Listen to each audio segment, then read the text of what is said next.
So I'm starting to see where many of you are experiencing this being stuck in the middle. You've got a lot of friends and family who are starting to divide, and you're starting to see a lot of people rear their ugly heads, and you're starting to see a lot of people speak in ways that you didn't know that they had it in them, and that's unfortunate. I just replied to a friend's posting about the same thing, and what I will say is this: the prejudice that we want to see stamped out between people of color and other demographics like that is the same way you're going to need to approach how you delete and unfriend and block certain people. Take them on a case by case basis, because let's be honest, not everybody who is white can fully wrap their heads around this. Some people are asking questions. Some people are speaking out of ignorance, and I say ignorance composed is in comparison to, say, something like arrogance.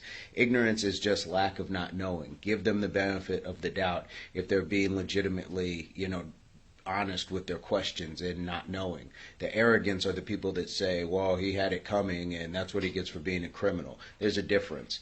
Some people you cannot save from drowning, but what you can do is figure out who really can't swim and who just refuses to tread water. There's a difference.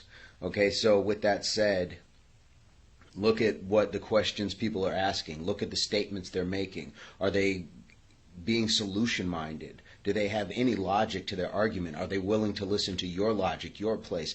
And I will say this part too. This is kind of a sidebar, but many of you, a lot of the women that I know have kids of black fathers. Many white, Hispanic, even Asian have children, sons that have black fathers.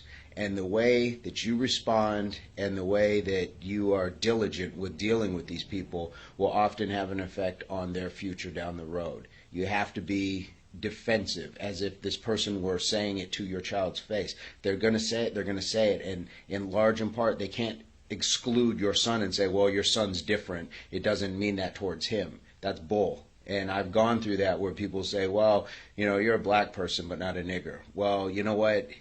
If you have that sentiment, then at some point I could be that nigger. So understand that there's a huge difference, huge difference in somebody being actually ignorant to something and saying, I don't understand, help me understand, or they're willing to hear what you're saying, as opposed to somebody just saying they got what they deserved and that's the world that they live in and they chose it. And how come people don't march in Chicago then? And how come people, do this and that? No. There's a difference, and I'm willing to continue to advocate for the education of everybody, but we've all seen it in school. There's some kids that just don't want to learn, and there's a dropout rate, and some of these people are dropping out on society. So give everybody the benefit of the doubt, case-by-case basis. Remember, it's about content of character, over color of skin, or in this case,